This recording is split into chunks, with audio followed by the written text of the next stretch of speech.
Hello, good afternoon.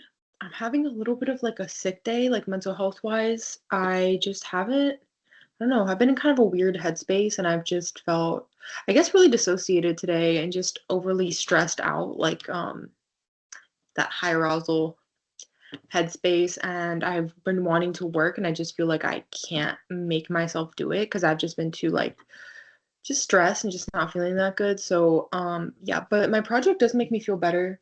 I think the project is adding a little bit to it because it's starting to feel like this pressure. It's been really, really complicated right now. Like it's a really complicated piece and I have like a lot to fix. So I think I've been a little bit stressed out, but um I'm going to show you guys what I'm eating for lunch. It took me a really long time to get out of bed to make lunch. I'm also waiting for my deposit for my apartment back, so I'm a little broke right now, but I used everything that I had at the moment, everything in the freezer. Not everything, but just a random leftover things I don't usually eat. So I got, see if I can show you. We have a really stacked ramen. It's gluten-free ramen that I bought one time when I was stuck in a convenience store because my phone died. It was like almost midnight. I didn't have anything to do and my phone was like not turning on. So I was just wandering this convenience store for like probably like half an hour to an hour. It was a very small convenience store. I got gluten-free ramen. It's made of like black rice or something. So it's like this black ramen. And then I used a chicken stock cube for the seasoning. We got egg. I put an egg in it. And then we got butternut squash that was in the freezer. And then these little shrimps. So yes. And then I'm drinking my stomach was hurting so bad, like I was feeling really nauseous. And then I was like, the tea I never drink is this random Peruvian tea that I bought one time at a Latin American market called Inca Muña tea.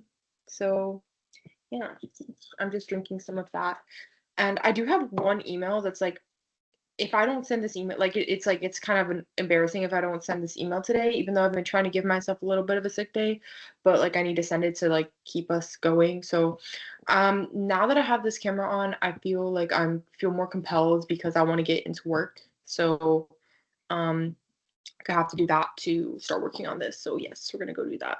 I just had the longest, most grossest cry because I can't. This is so hard. This is so hard.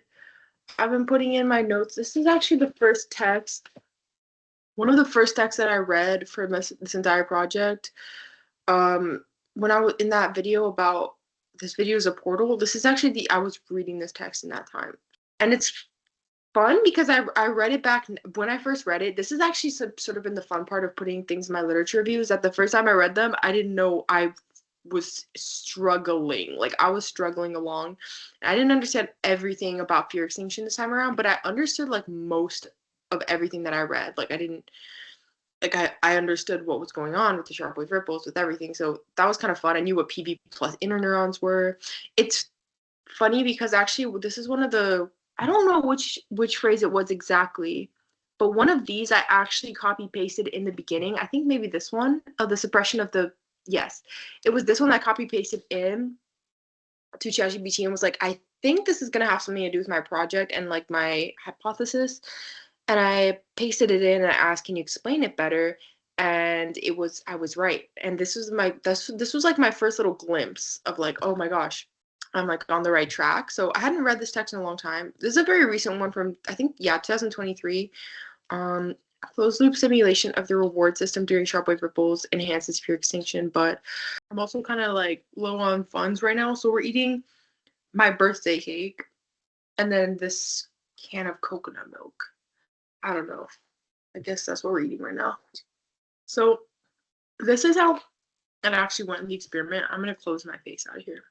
Okay, basically the way it went, I gotten the schedule kind of off. So like I had them going into the restraint piece, and then immediately the tail shock start, and then like it was like okay, so 168 here, and then tail shocks to here, and then like 15 minutes, and then they're in 15 minutes with nothing, and then gone.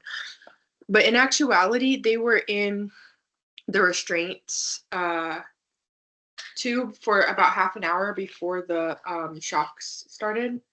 So yeah, and Once the shop started, the ACH went up by not by that much actually, but it did prevent the ACH from going down, and then it went back up. Once they were released, it went back up to 193. This is like the hardest thing I've ever done. This is insane. I don't want to do this anymore, but here we go. Basically, we're gonna have a period where they were unrestrained. This is the thing too, is that it was like down here and then up to like around 120 went. I have to read really carefully because I'm not really seeing where like the exact numbers for everything that happened in like the hippocampus. Where did it go? Dorsal hippocampus. I don't know enough to do this. I don't know enough to do this. I'm too far into it to stop, but I don't know enough to do this at all, actually. I'm running off pure gut feeling and like just feeling my way through this, but I don't know enough to do this at all, if we're being honest. Well, maybe I'm being dramatic because I'm already doing this anyway. But let me make sure that this is all happening already. Oh, actually, you know what? Maybe I do know how to do this because I was looking at all these little things I was suggesting, and I was like, oh my God, there's so much that I've probably missed. And it's like everything that it's saying, I literally have already pretty much incorporated. Like everything. Make it a ratio instead of like a number amount. Keep baseline at 100. Everything I've already sort of incorporated anyways. I'm sorry, but I'm gonna be honest. Is anybody gonna like super call me on it? I don't know. Will it really like? There's not really that much. There's not many papers on. It's such a specific thing. This is the thing. Also, is that I think most of the papers on sharp wave ripples that I found, or okay, like for example, the jump et al. Study. Basically, the thing is that they usually don't have something so specifically tied to acetylcholine. What they have is just encoding and then consolidating. I'm going to show you straight up right now on those studies. So it's something like really, really fine tuned. I think it would be it's getting to be over the top fine tuned. I think like this whole thing is like, you know what I mean? It's like I'm going into really intense detail, and it's not that I don't think that I should, but it's just getting to be a bit much where it's like, my God, do I need it to be this detailed, or can that be like a later thing, you know? Also, it wouldn't really impact actually that much because, oh, I mean, it could if it's 120. Even for example, I'm gonna say this. I think this range that ChatGPT made up is actually based on what I've asked it. It's not a very precise science right now because whatever high ACHs, medium ACHs, I'm sort of making that up as well based off the papers that I've read. So I don't know. It's like a little bit of like like there's kind of more things to sort of look at there, where it's a bit complicated. Because for example, they're calling this high ACH because of stress. This is my little document. This chat doesn't know as much. Basically, just the main thing is that I don't know. It's like a little. It's just really hard right now. I'm just not really sure what to say. I'm gonna see like I don't think I have the junk study here, but I have it in another one. I'll show you in the video. They only do encoding and then consolidating. They don't go medium consolidation means some sharp wave ripples. I don't think so, at least. So I don't think I'm like making some kind of massive jump. I'm just including the ACH, but I might be wrong in that. I just think like even if I'm not looking it up and immediately getting information on that just through this Google Scholar, it's a little bit, it's like a bit hard. Like it's a bit hard to make that jump. I don't know. I do remember reading this though. I don't even remember where I read it. Blocking cholinergic signaling can impair encoding, but sometimes enhance consolidation. I do remember reading that, but where did I read it? It's getting really nitpicky, and I probably should be nitpicky to a degree, but it's getting really nitpicky. The thing is that I'm just tired of working on this.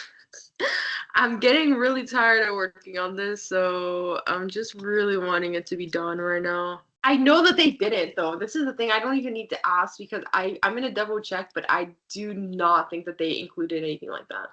I'm also just depleted. I'm like really, I don't know. You know what? let me just try to make a strong enough case. I don't know. Let me try to make a strong enough case right now for the arousal stuff, and then like what gets encoded, and the rest can really be fine tuned later because they definitely didn't have a medium consolidation. They had their encoding and they're consolidating, and I can just say I'm trying to keep it, you know, try not to sort of crowd it with ideas right now. I didn't really see that many studies with that concept. Hopefully along the way I run across it so I can mention that. But I will say that like I don't have enough there's not enough done on that yet with exact numbers for me to incorporate that in the study. And obviously that can be implemented at a later time. Okay. I think I can keep it like that. If I find a bunch of information at some point in time, amazing. But I don't have it right now. So I don't know. This is like the hardest thing in the world without another person who's like an expert because these are like just some really important questions that I just don't like, what do I do? So let's go back and try to put in this. So it's a bit annoying because I don't have the exact I have this graph here that has the sort of story. They were in restraint for, let's see, an hour. They were restrained for an hour. So let's rewrite this thing. So they were restrained for an hour. I'm also a little bit like depressed today because I have like another side job that I took off for the summer. Actually, the one of my last days at that job, I started this project like for real, like for real, for real. I didn't start it, but I was like, okay, this is like getting somewhere. Like I'm gonna work on this all summer. And now tomorrow we're going back to that place. It's not where I want to work at all. It's just a side job, but unfortunately, we have to go because I need money. So 15 minutes after exposure to stressor, it went up to 193 with like a bit of a window. I wish they had every single last number in here. You know, like I want every number of the dorsal hippocampus, like every little piece, like really detailed. Maybe I'm not reading hard enough. This is such a stupid project. This project sucks. It sucks so bad. 149 minutes. There's so many little things that could be an issue. I hate this. The addition of 1 minute did not substantially. Okay, so it didn't substantially alter. What did it? It went up by what? Like a percentage or something? Give me the exact numbers. I'm not qualified enough for this. I don't have the skill set for this. I'm not. I'm feel annoyed because if I knew more, I could do it better. I could do it so much better. Okay, it went up, but not significantly. It probably went up by like, I don't know, 5% or something. And then this project is a flop. This project is stupid. No one's gonna like it. It sucks. Everything feels like it's messy. I'm just like really irritated by it right now. I'm really irritated by this project right now. I feel like I just keep picking at its mistakes or all the little things that could be like a little bit off on it. And I don't know which of those things are significantly off enough. The other mistake I could be making on the flip side is adding too much detail. Does that make sense? It's like I feel like I could be adding too much detail or I could not be putting enough that it's messing something up. Is all the options, all the possibilities. Sucks. This video is gonna be me just ripping my project to shreds. It's so dumb. It's so stupid. Why? Why? It's not that my project sucks, is that it's like I hate this. I hate doing this like this. Oh, what the heck? What is this? I start my master's degree program next week. It's my induction week. I don't have class next week, but I do have to start doing things. I don't even, my visa hasn't even come in yet, but I just don't care at this point. I don't care about anything. I've given up caring about things because I'm just like, whatever. Like, I'm tired of getting just thrown around by the universe. You know what I mean? Like, I'm tired of just getting thrown around by stress and by issues and like worrying. Like, I'm just done worrying. Like, it doesn't matter anymore. I'm just gonna do whatever and then just let the cards fall where they may, you know? Okay, let's go to fixing code. This is a massive headache. This whole stupid thing is a massive headache. I'm gonna ask it to rewrite the whole code now with that arousal tagging function. This is a mess. This is all a horrible mess, I'm convinced. Also, I have other things I want to do. Okay? I got stuff to do, like to exercise, because I usually like going to the gym consistently. I have had no, I don't have spare brain space for anything else. Even the idea of going in to my other job right now is like insane. Like, what? Now I have to be there and interact with people. Like, no. I just want to finish this stupid thing, and I feel like I can't use my brain for other things. Even things like looking cute, okay? I feel like I don't look cute right now.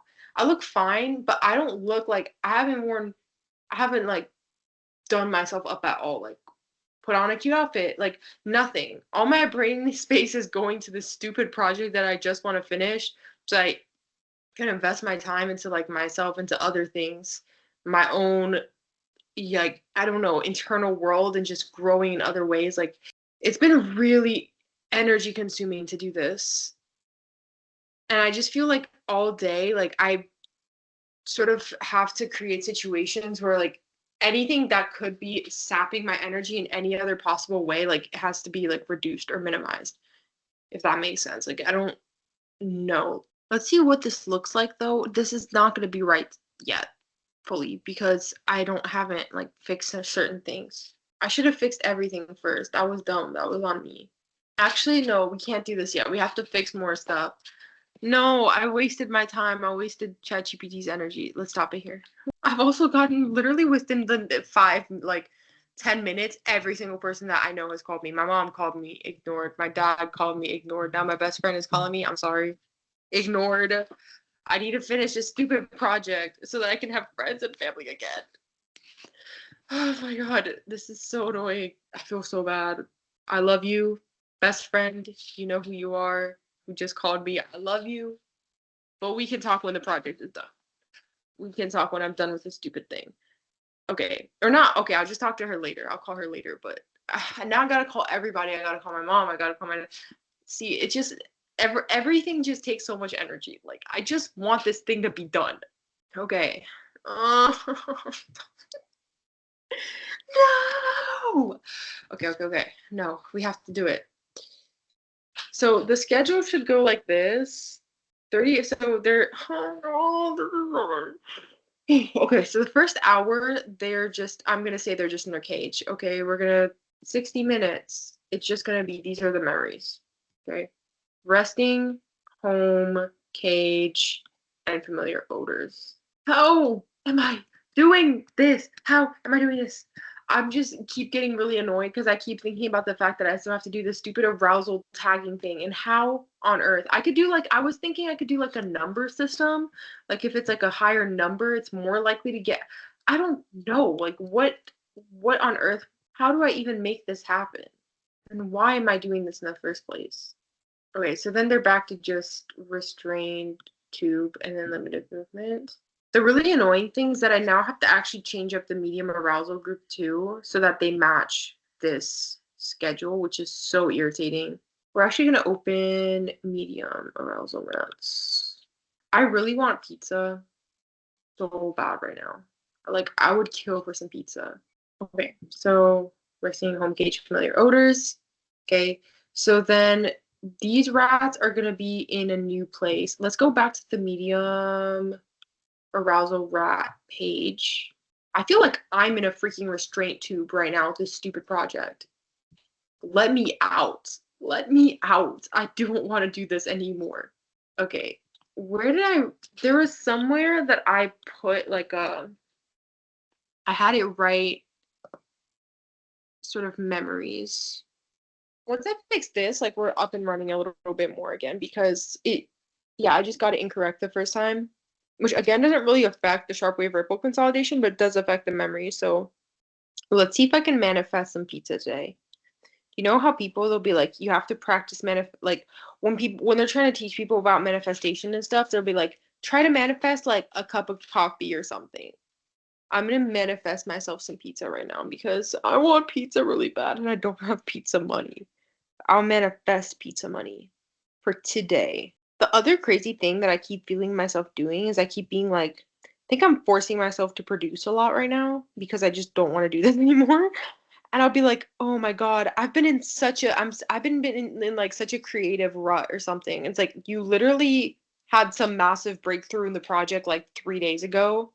It's like every day I'm significantly expanding my project, but every day I'm like, I'm not doing good enough and like all this crazy stuff. And it's like, you literally just did something different yesterday. And like, you need to calm down. Because I just wanted to be done with this. Really quick, let's see if I can quote unquote manifest pizza, aka let me call everybody back and see if I can figure out some pizza money. It might happen, it might not happen, depending on if certain people are in a good mood and got their paychecks. Let's see what we can do. Hey, hey, you called me earlier. Okay, I chickened out the first time. Let's see. Okay, my best friend and I, this is my best friend in the like one of my absolute best friends in the world. We've been friends for 10 years now, and we're both just constantly like, okay, this is the thing is that we work so hard, okay? I feel like our lives are just like work. But as hard as we try, money is often tight. And um, it goes back and forth, but the thing is that we have been passing around the same $20, $50 for like years now. Like we at one point we were joking that we were sharing custody of it because one person would call and be like, "Hey, I'm short on $20. Can I have $20?" And of course like we'd send it. Like, "Of course you can have $20." And then the other person would call, weeks later, it'd be like, hey, like I need a little bit of gas money. Can you send me $20? And then it'd be like, yeah, of course, I'll send you $20. But we were joking because it's like we've been sending the exact same $20 for like years. And then we said we upped it because we're adults now, so we have more adult things to do. So like we'll be like, oh, can you send me $50? And it's like, yeah. And we literally the other week, like she sent me $50 because I needed it at that moment. And then I got paid, and then a few weeks later, she was like, "Hey, can you send me 50?" It was like literally like 2 weeks. She was like, "Can you send it? Can I have the 50 back?" And I was like, "Yeah, no, I'll send you 70." So, because I paid her interest, but she didn't ask me to, but I just wanted to pay interest because I had some funds. But now I really, really want pizza, like really, really bad, and I don't have that much money until I work tomorrow. So I'm gonna see if she wants to send me the $20, and then I'll pay her. Okay, no, I took too long. She didn't pick up immediately. Let's see if she calls back later. I've been eating just stupid stuff for like the last few days, like just the most random things. I would kill for some pizza right now, like so bad. Anyways, okay, we're just gonna go back to work then. I'm gonna manifest this pizza tonight though. I was too shy to ask my dad. One other thing I was thinking is that I was gonna go for the tactile group because I feel like they had a little bit more of a negative experience. But first of all, why on earth is it going? Oh, that's a visual group that went up that high, I think. Let me double check on everything really quick. Because if it's going that high, that's like a little bit random. You know what? I'm just gonna ask it. Can you give me, where was I asking this though? Because am I insane or does it seem like the ACH is going to like almost 200% for one of these? Man, this project is stupid. I don't even know what I'm doing, and I'm insane. But that's okay. I just want pizza. At the end of the day, if this leads me to pizza at some point in time, if I get pizza because I actually put the work in every day to get pizza, I'm happy. That's all this project needs to give me at the end of the day. Like, I just want a freaking pizza. I'm tired of being broke. I'm tired of it. I'm tired of it. I'm tired of feeling like I have money and then everything is about 6 times more expensive than it seems. And it's just like, why? Okay, yeah, some of these went up like really high, like the tactile. So then we shouldn't use the tactile one because that's what I was going to use. But if it's going up to 170%, it might be similar or something. Obviously, it didn't go up for as long. Like it just went up right away at first, but oh my God, this whole thing is so dumb. Oh my God, it's not gonna get done. This sucks bad. Visual went up to 200% at first, but it went. This is just stupid. The project is so messed up and it's not good. This project is not good. And what was I even thinking? What makes it what makes these not as like this is the thing that's confusing me is that in the paper, the other paper, we're gonna go back to my other document, but look, so the reason that I was gonna use that paper in the first place as a comparison is that they described this paper in their results section. They said that they confirmed this with a mild stressor, okay? And then this group, Imparato et al., reported they had a more intense stress procedure and they had a very similar number. So, but it doesn't, on the surface, I'm not really understanding why this is considered a mild stressor if they're going up to like 100 something% the same as the other one. Is it just because they were in that percentage for a longer amount of time? The only thing I'm thinking is that one of them was in an escapable stress for a longer amount of time. Okay. So it's not really about the percentage of ACH per se, but just about the okay, so the length is one thing. I guess this is the difference between like let's say an abuse situation. Let's say if someone hits you one time, like some rando person like hits you one time, obviously that's stressful, but I think you're more likely to get over it. But if someone is hitting you every single day for like an extended period of time, well, that's what I'm sort of talking about when it comes to Hart's theory and stuff like that, right? So I guess it's kind of the difference. Because at the end of the day, acetylcholine isn't really a stress chemical per se, it's a learning chemical.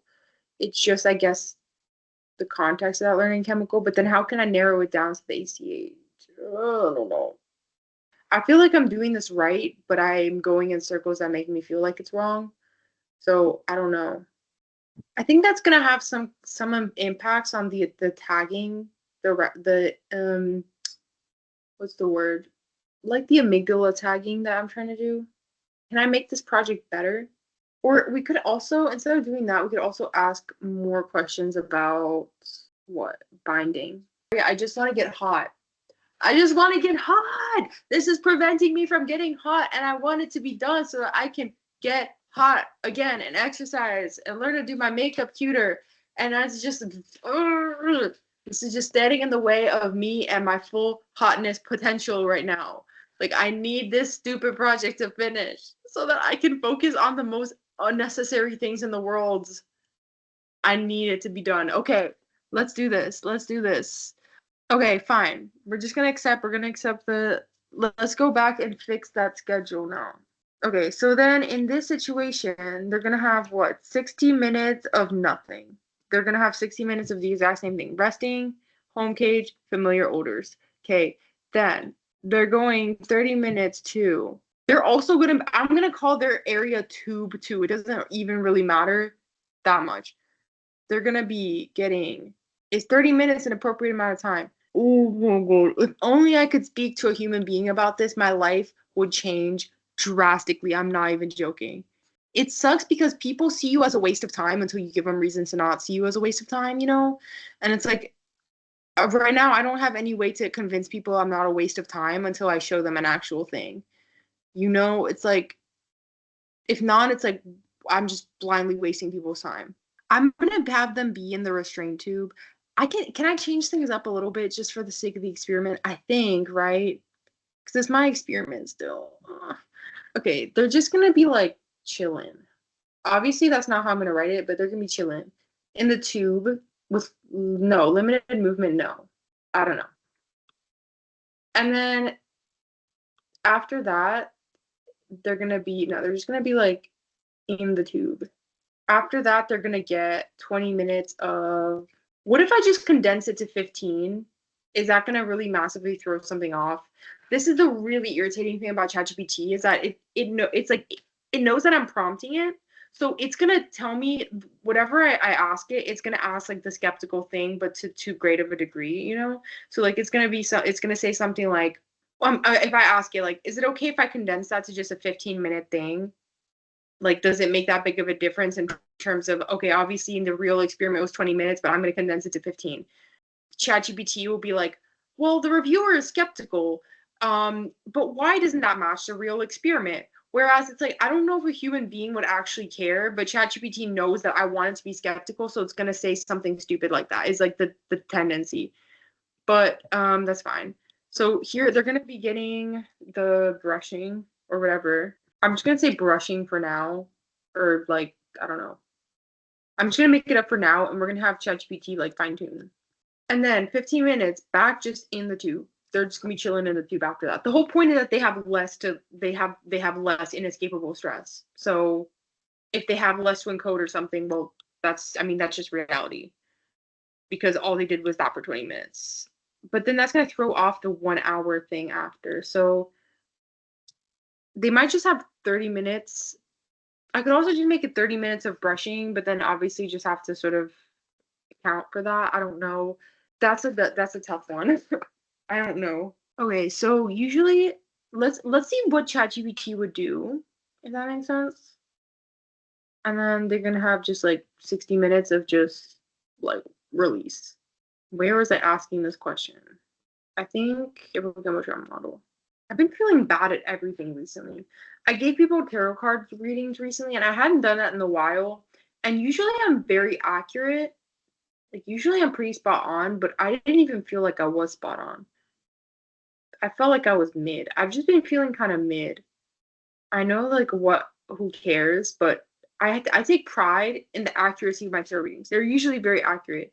It wasn't that it was inaccurate, but it was just mid. I don't think that it really was as good as it could be. And I didn't feel very confident in my readings that much. Okay, I hope it's gonna understand this really intense thing I've just told it. But it basically needs to fix up my medium arousal schedule based on everything I've given it to match the high arousal one. Okay, let's see what it's done. The movement, tube, and then brushing, tactile stimulation. Okay, now here's my question is that it gave it, so what it did to match my other one is that it made that 15 minutes of brushing and then it has 15 minutes post simulation in the tube. Now here's the thing is that there's no real release in the project, I think, in like the medium in the medium arousal group. Like everything is actually done in the home cage. So after that it usually just goes down, I think, which is kind of a massive issue. This is so ridiculous.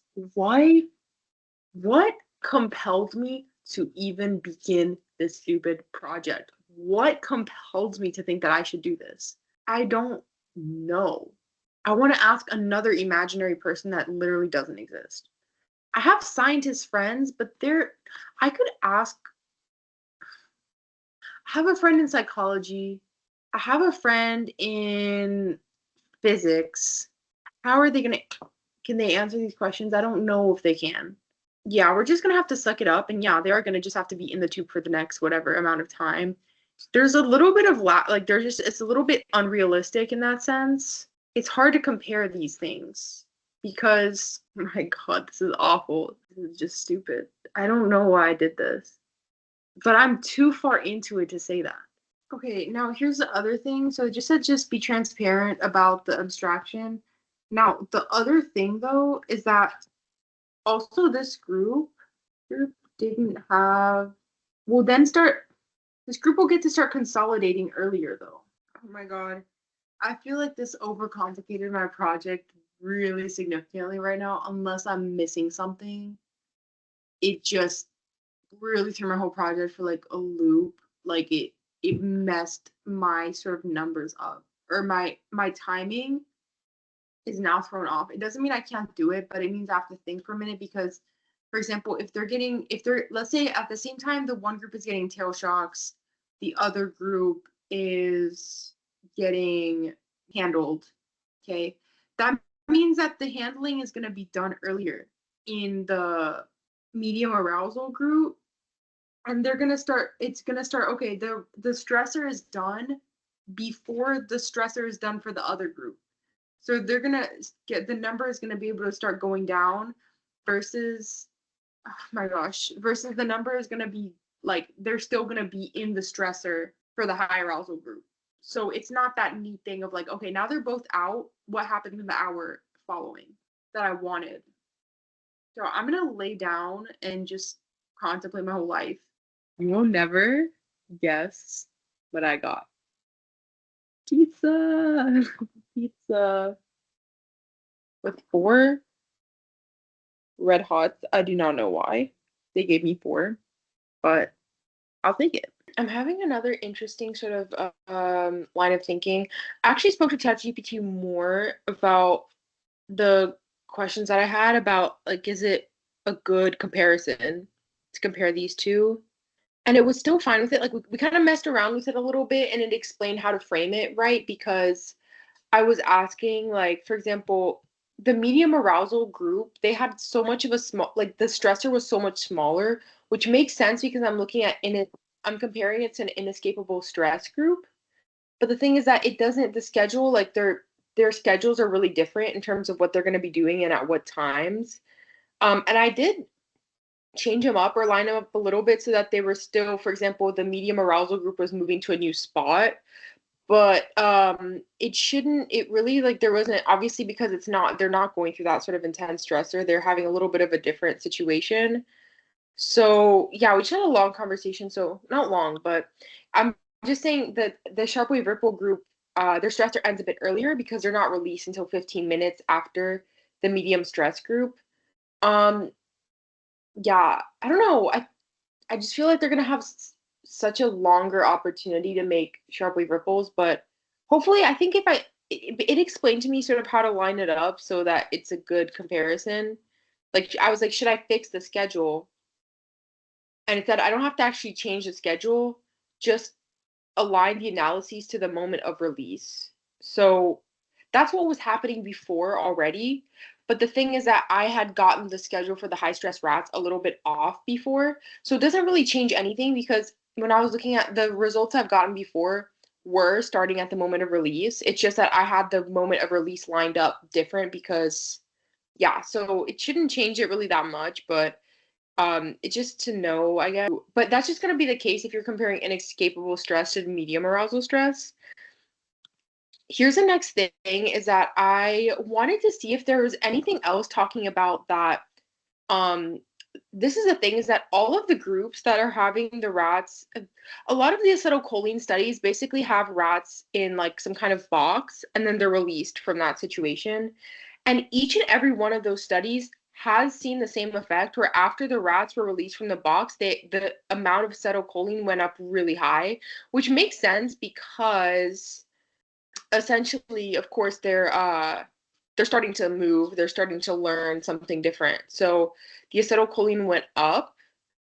Meanwhile, in the other rats, in the medium arousal rats study so far, they didn't have, essentially, they didn't have that post-release effect. Like I think this is it right here. So you can see this is when they're in the stressor, it went up and then it started to decrease. And then in each situation, it went up again by a considerable amount, and then it's dropped down again to that baseline. So I'd save this study. I'm definitely gonna add this one too. So I'm gonna talk about a lot of these studies. But this is the thing is that I want to know, is this restraint specific? Because a lot of these studies, basically the rats are in, like, let me see the method here, but I think they're also in some kind of restraint tube. So in this one, the restraint was done by strapping the animal's 4 legs onto a wooden restraint board. That's actually a different restraint type than the other one. So in the other one, they were stuck in a tube and couldn't move. Then again, I need to find a study with a different type of stressor. I had one study where they were doing swimming, like they were swimming in cold water for a long time. But the thing is, that study was actually older than the rest of the studies. And I don't know, maybe they didn't have the technology yet. It was done in the 80s. So the way they instead of doing this microdialysis thing, they actually killed the rats in a microwave immediately after. So I don't think that you can really get that release number at all because they were killed in the microwave. So there's really no way of knowing. So I need to find a study. I would like to find a study where they're not just restrained.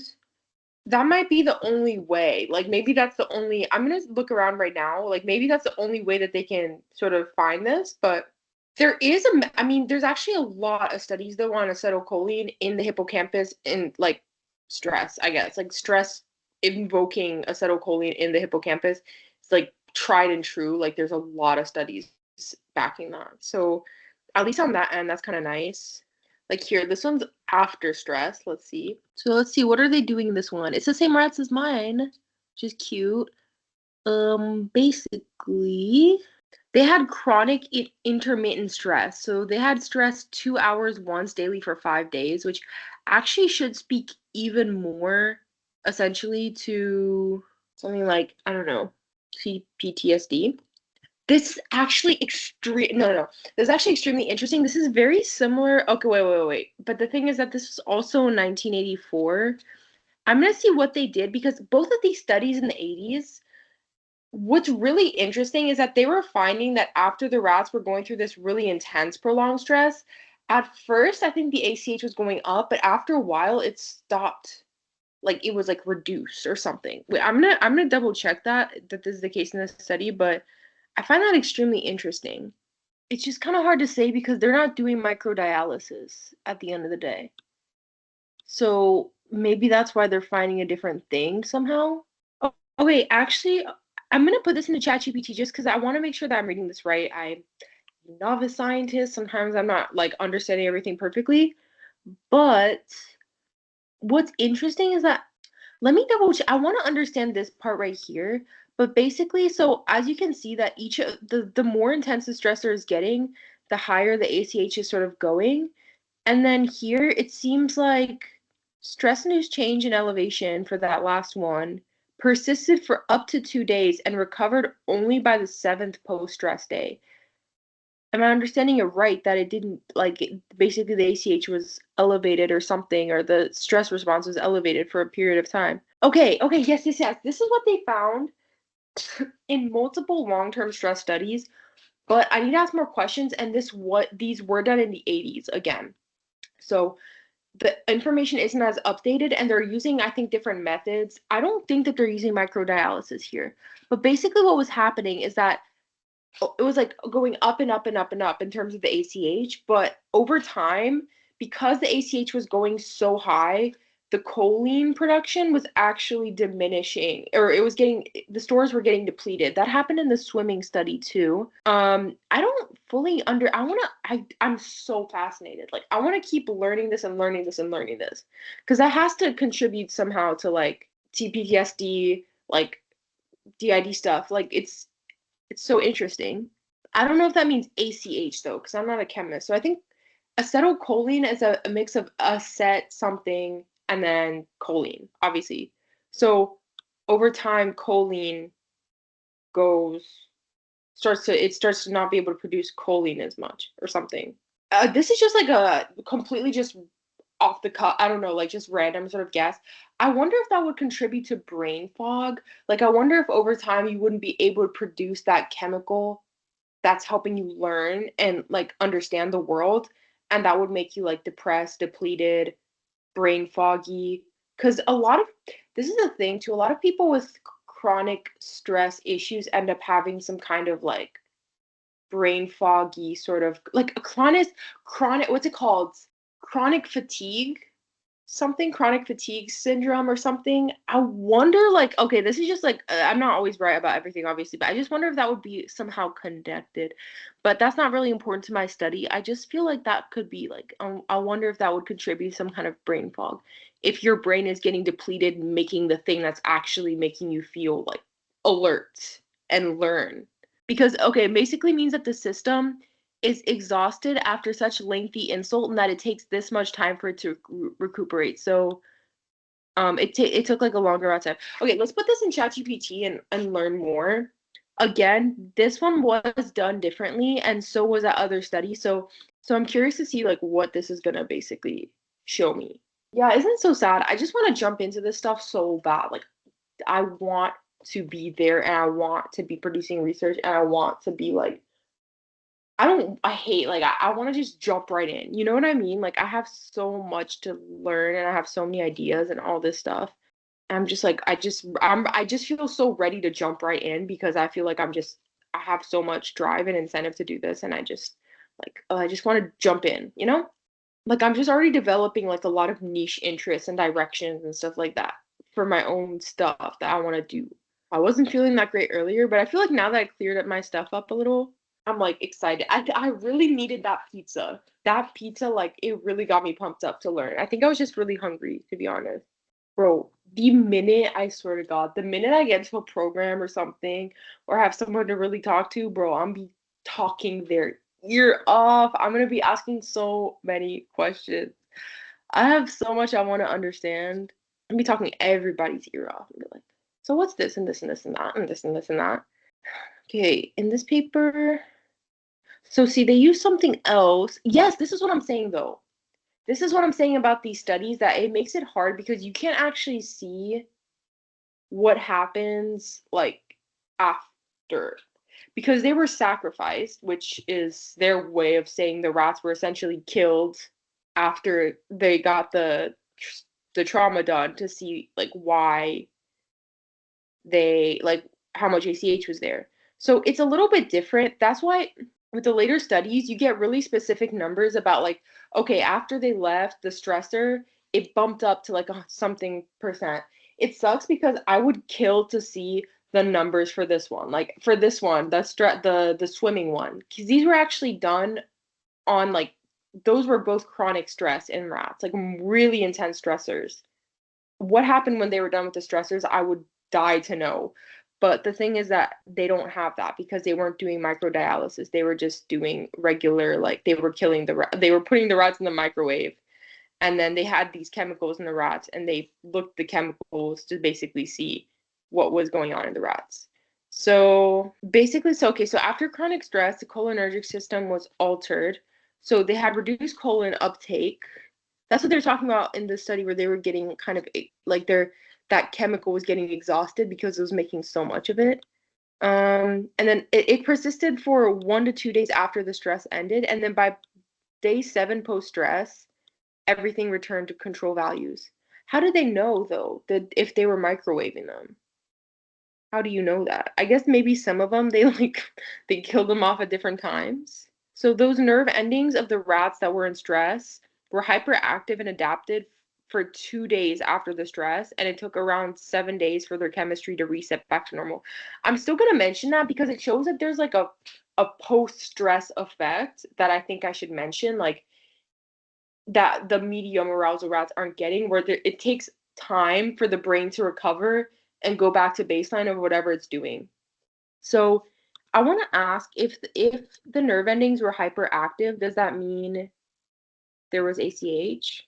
I need you guys to know that this is insane because I was literally not a science person at all in like high school, middle school, elementary school. Was not a science person.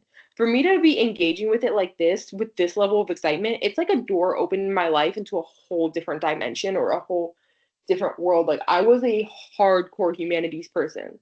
I did not take, like, for example, AP biology. I didn't take any special science classes because I did not care about science, and I was not not I didn't care, but I was not interested, and I didn't really like I wasn't my brain was not really that open to learning science.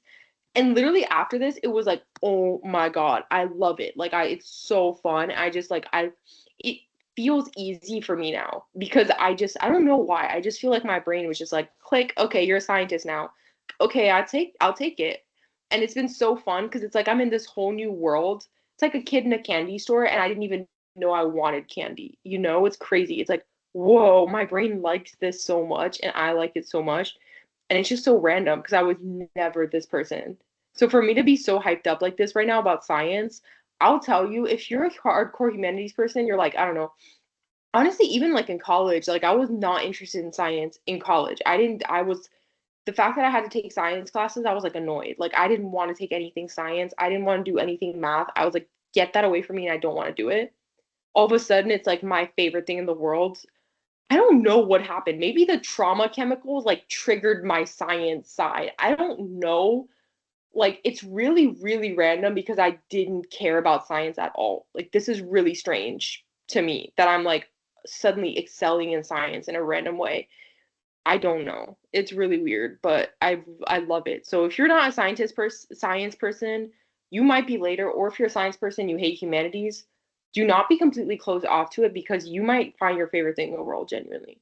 Okay, anyways, mm, So yeah, so basically these nerve endings from the stress rats did show increased ACH release. But then after, so at first it boosted the choline uptake, but after repeated stress, uptake was actually reduced while the release stayed elevated. Okay, so for 2 full days after the chronic stress, actually the ACH was still showing up elevated. So, so yeah, so I'm gonna mention that in the study. So that was one where it wasn't. Let me see what exactly they were doing. What was the stressor? So yeah, so in any situation, there's this sort of post-stress effect where the brain takes like a while to sort of go back to baseline. If I can find one more, oh no, it's another mobilization stress though. Does that matter? Yeah, so it's the same exact thing. They always do that. They should do a different thing. So then it's like more information. I actually might look at the swimming one again and see now what if I can get more information on that from a more uh knowledgeable perspective. Yeah, that sounds awful. Imagine being in a like sort of trapped for 2 hours per day for 5 days is insane. So they couldn't escape. They had no control. I mean, yeah, that's trauma right there. But I kind of feel like I've been okay. We're gonna go on like a little side thing really quick. But I've been thinking about that. Like, why did I randomly start leaning into science and understanding science all of a sudden after my traumatic experience? I feel like, first of all, I definitely had to become a scientist for myself. I think that this is one thing is that having been mentally ill, in order to stay sane and in order to stay in a mindset where I could actually engage with people in a way that made me seem normal, because I was actually on the inside feeling very unwell. Like my brain was really, really wonky and doing all sorts of really wonky things.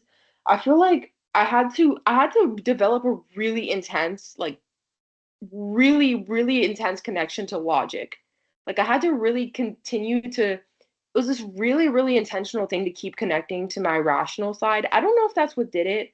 I was definitely inspecting my brain a lot too. Like I think it was so pressing that I inspect myself or that I keep checking on myself because I wanted to stay at school and this is my hypothesis. I wanted to stay at school. I didn't want to drop out and I wanted to be normal. I wanted to have normal life. I wanted to have normal friends. So it actually took so much intense work to maintain a sense of normalcy for myself. I didn't feel the best, but I did like, for example, I graduated.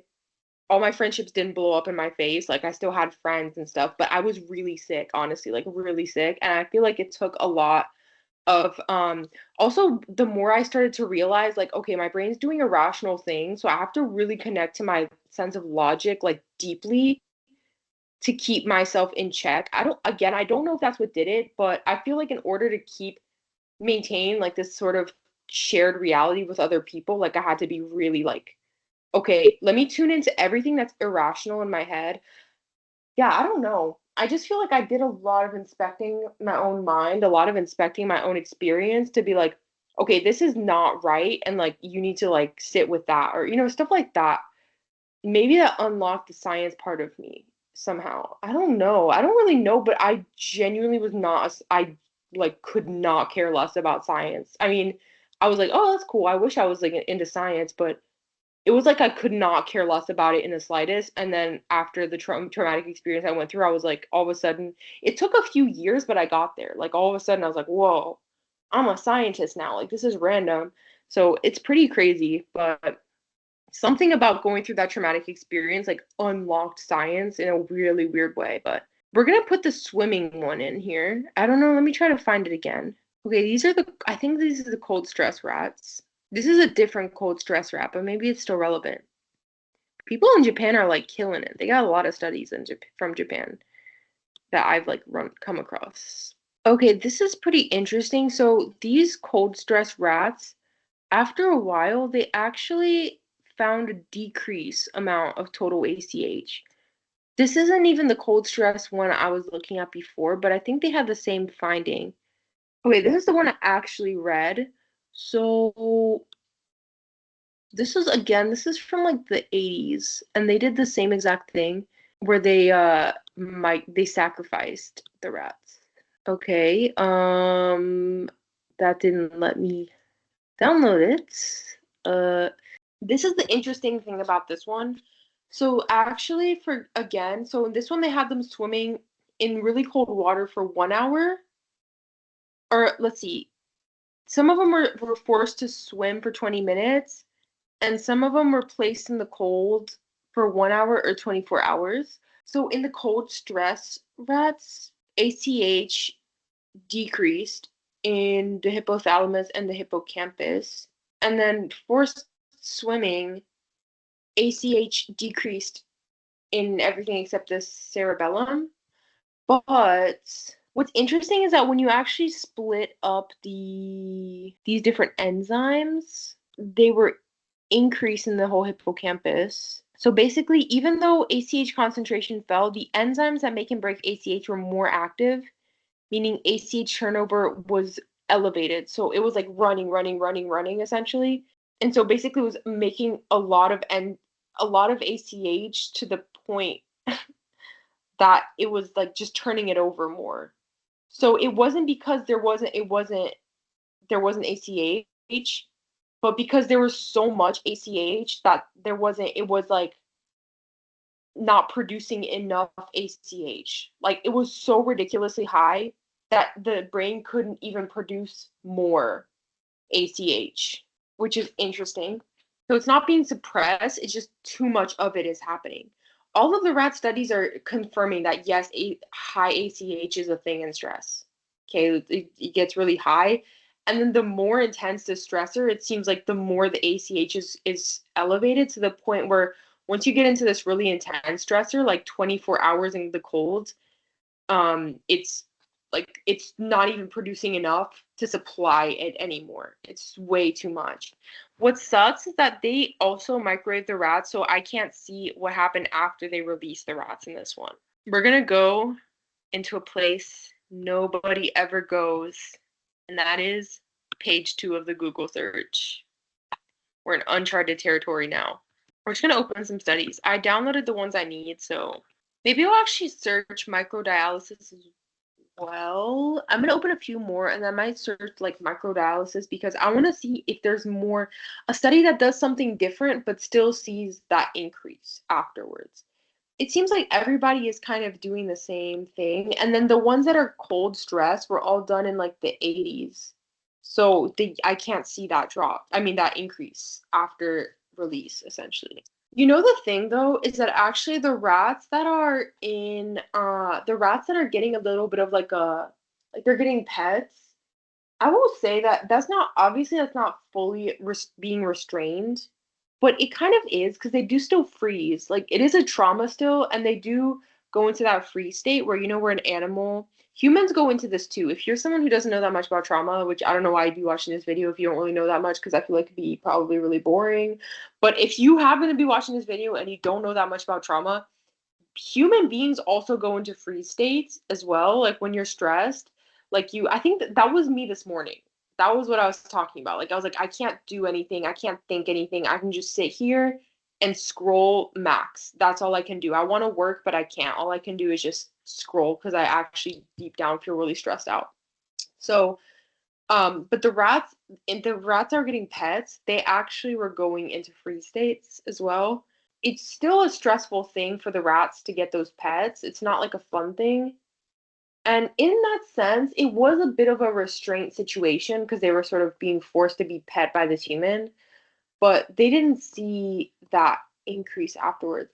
But the thing is that I want to make sure that that happens in other situations because part of the reason why people think that there's that post-stress effect happens, though I might argue that you can see that in other now, for example, that chronic stress study, though they were also in a restraint situation there.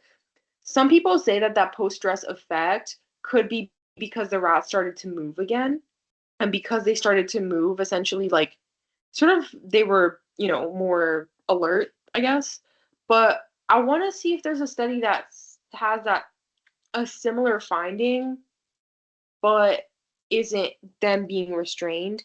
If I can't find it, that's okay because that seems like the main way people are basically able to create that stress. But It sucks because there's other types of studies on cold stress, but the ACH ones were both really old.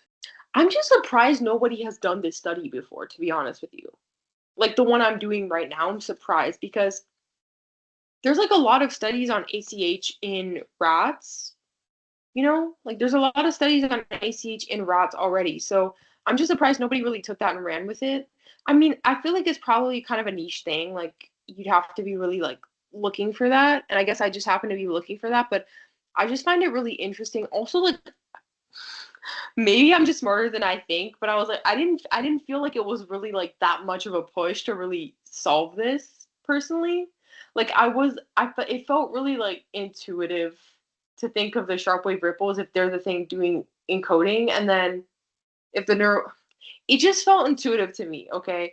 But I was just surprised that people haven't like fully done it because actually there's a lot of information out on a lot of different things from that already. Like people already know that if the neuromodulators can suppress sharp wave ripples and stuff, that information was all out there for me. You know what I mean? But I guess nobody was really caring to look at recovered memories because I think they were so stigmatized as well that like who's looking, who's searching, nobody but myself who is being impacted. But I just keep doing this and being like, okay, like this is cool that I'm doing it, but I just sometimes I'm like, how on earth did nobody really think to do this already? My like was my thinking. Like that's like the central mechanism of memory is those sharp wave ripples, is the encoding, is the consolidating, is the everything. I was like, nobody's done this yet. I just was kind of like shook, I guess. I just thought it seemed like intuitive that if the sharp wave ripples couldn't ripple, you can't remember what you're supposed to remember. Like that just seems like I don't know.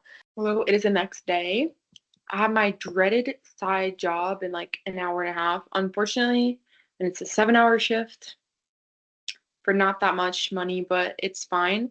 And yeah, I'm gonna briefly show you guys some stuff I really want, and then we're gonna jump into my actual real project. But I've been thinking about this chair, okay? I'm gonna show you guys two things. I'm gonna show you guys my dream house. I'm gonna show you guys my dream desk setup. I put a lot of thought into this.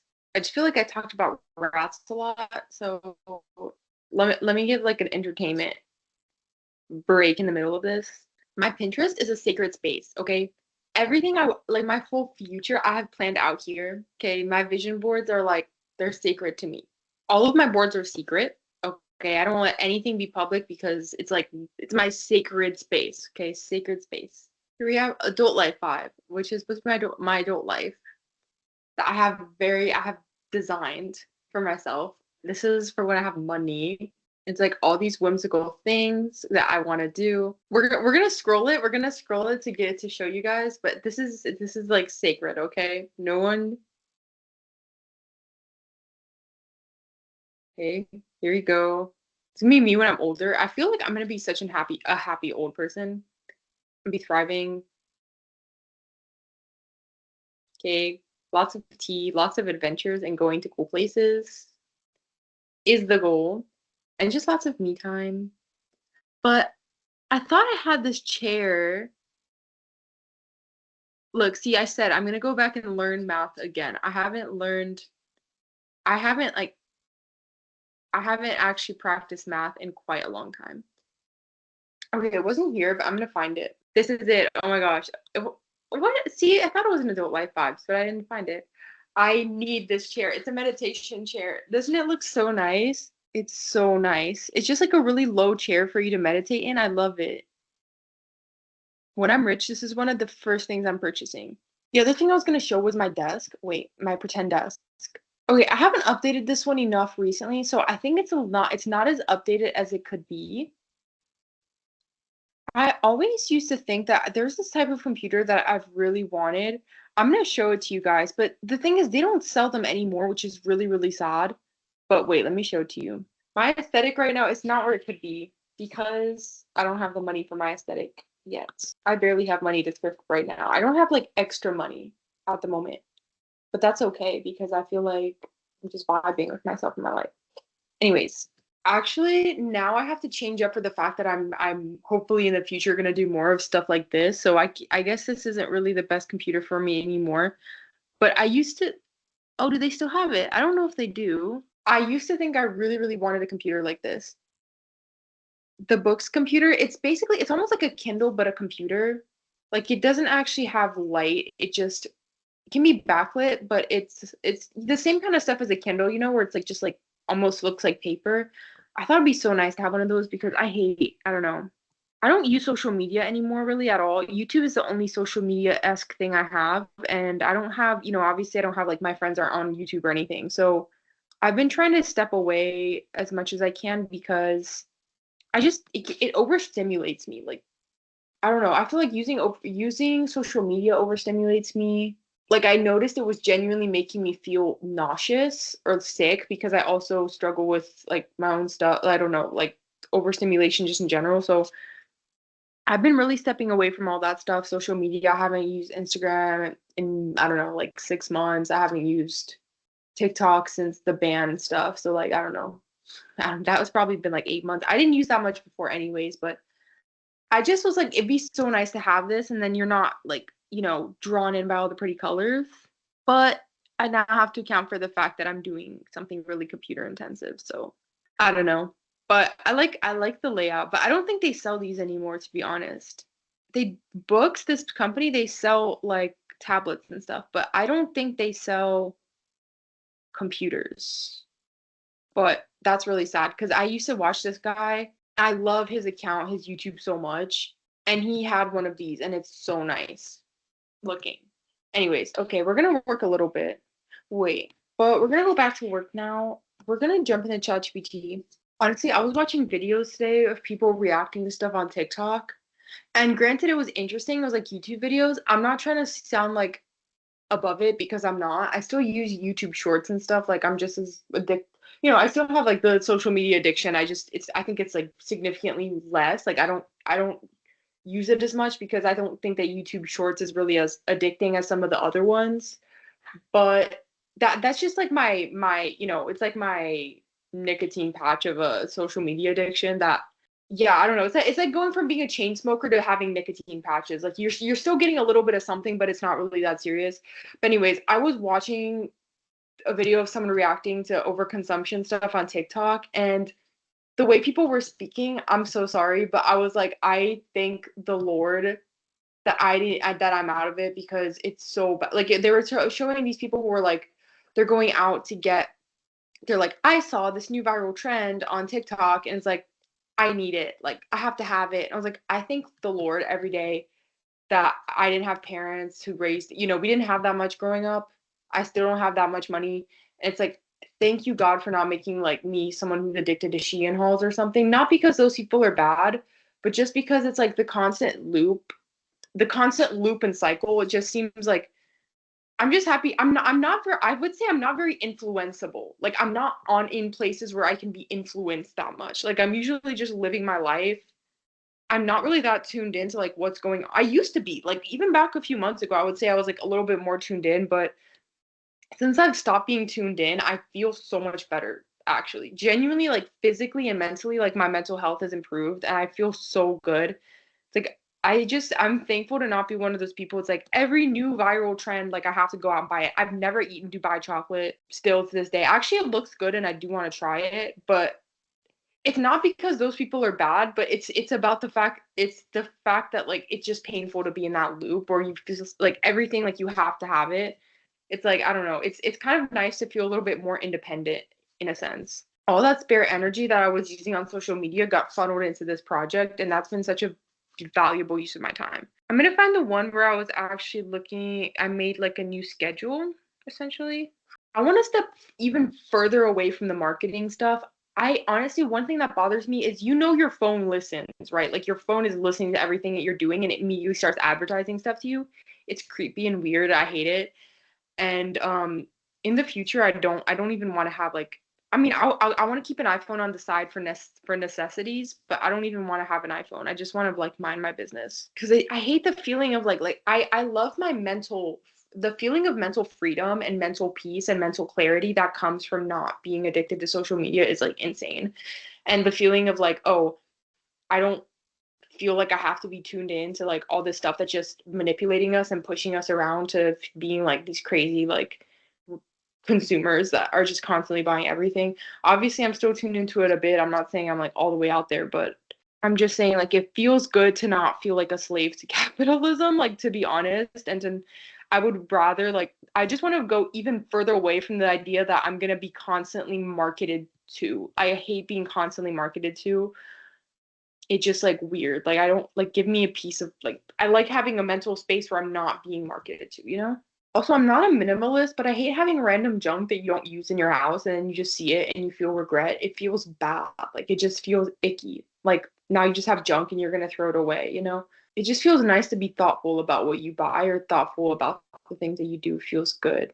Makes me feel like conscious. You know what I mean? Like I'm my consciousness is here and I'm not like in a low consciousness state of existence where I'm just getting like, you know, because I'm saying this from the fact that I also, like I said, struggled with dissociation. And I think that actually when I was struggling with dissociation, social media was a thing that it was almost like my dissociation sort of coping mechanism, right? That I didn't necessarily realize it right away, but I was like, oh, my social media addiction is coming from the fact that I'm so dissociated. Like I feel like I can't be in my own body sometimes, and then it's easy to just sit around and be on social media where it's like it's nice to not feel dissociated and to be in the world and to be with all the negative parts of the world, be with my negative feelings and feel conscious again, not feel like my consciousness is limited and feel like I can really feel like freedom and feel like I can maneuver the world in a free way, not like a slave to my computer, a slave to Mark Zuckerberg, or a slave to whoever the frick, you know, and like it's great. Like, I don't know. I don't like feeling like a slave, particularly to people that I don't even like.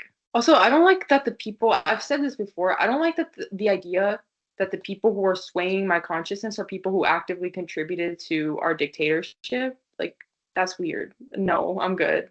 Like they have control over the thing that is taking up a majority of our conscious space is not really that. I'm not into that. I'm not into that very much, and that's why I stepped away in the first place.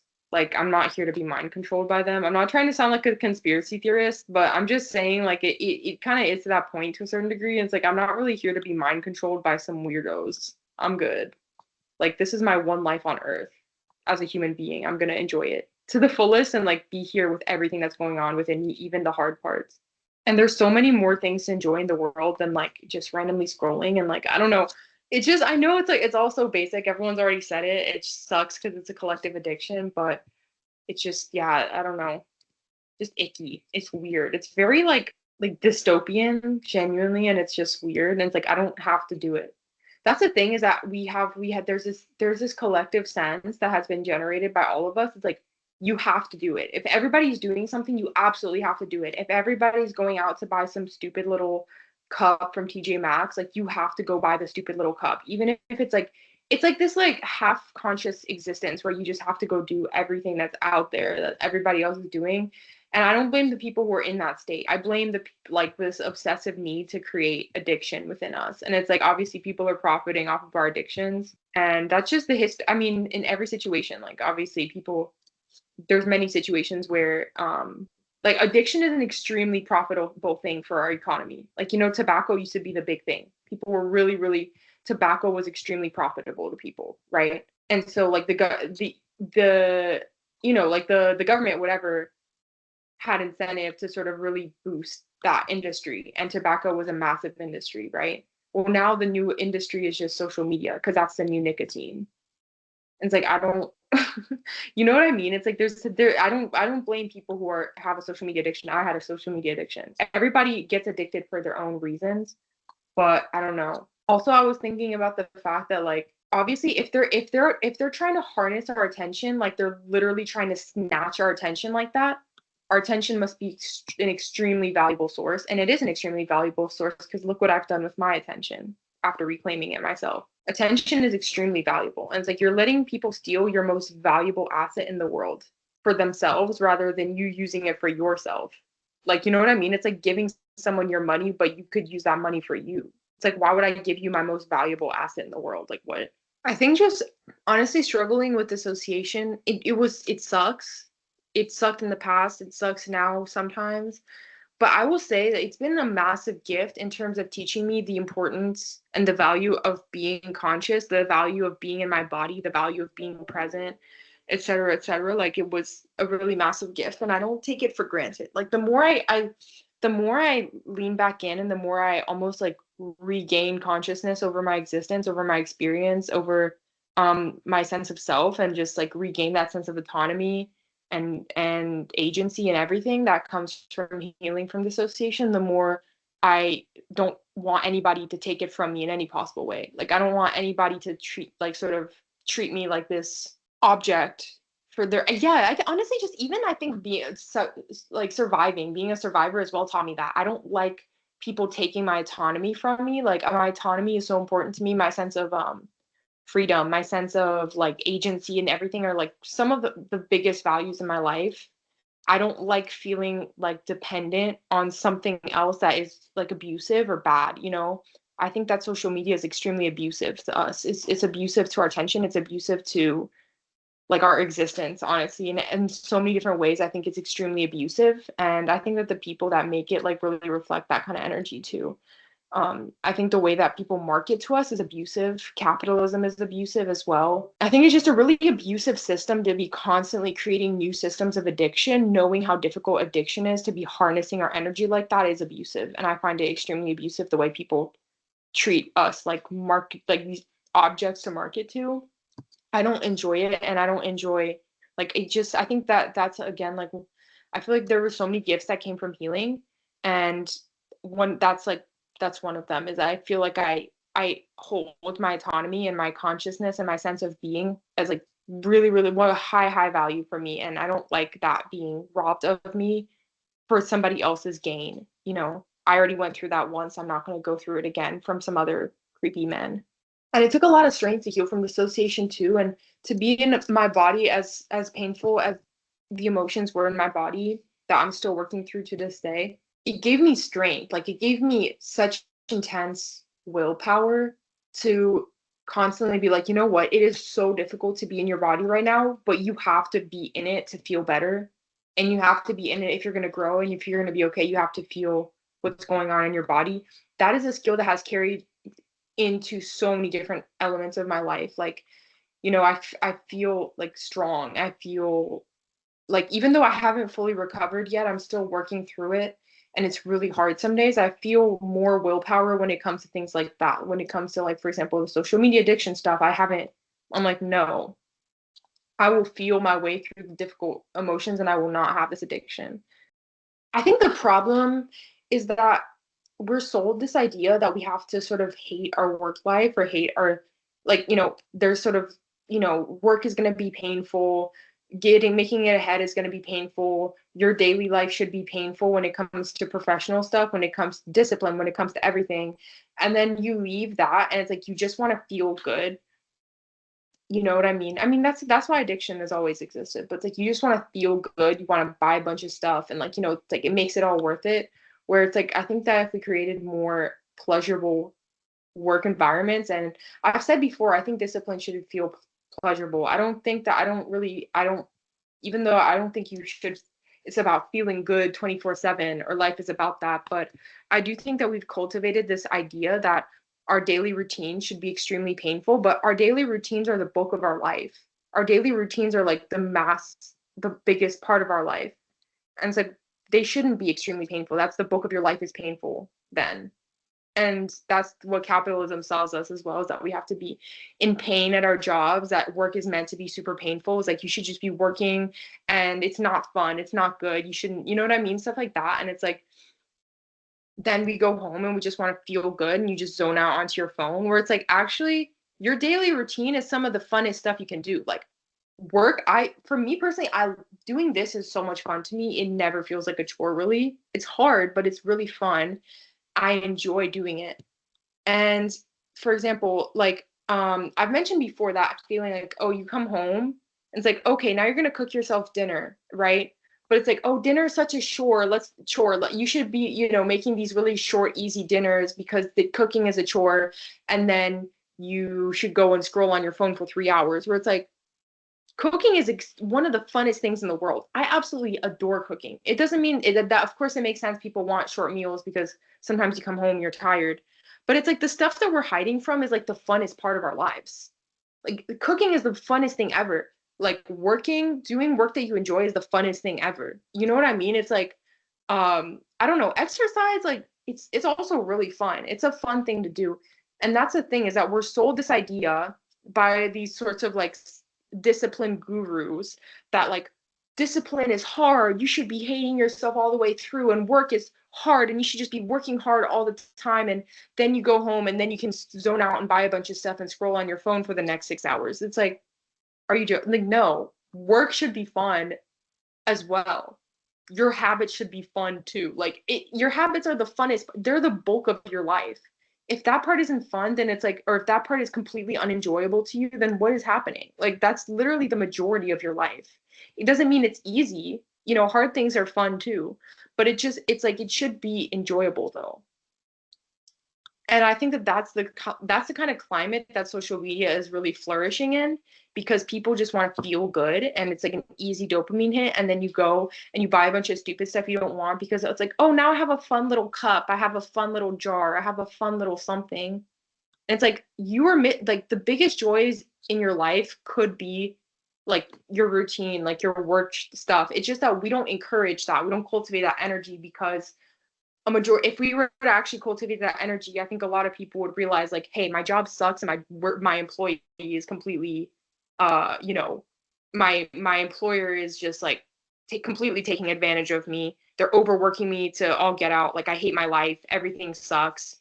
And it's like we should be creating enjoyable work environments, because I think that work should be enjoyable. And it's like it shouldn't be this thing of like you go home and you suffer immensely for 7 hours in something that you absolutely despise doing, and then you go home and then you can have this little dopamine hit of looking at your phone.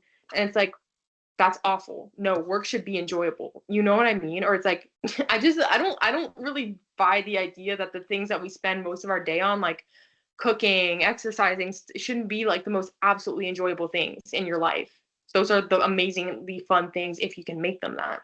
And that's why I think a lot of people, I said this in another video, but that's why I think a lot of people struggle to become disciplined, because we keep selling people the idea that discipline is immensely painful and it sucks and it's awful, and like, you know what I mean? It's like I don't think that it should be, personally, myself. I've become disciplined because I like what I'm doing, and when I didn't like the stuff that I was doing, I wasn't disciplined. When the stuff didn't make sense for me, I wasn't disciplined.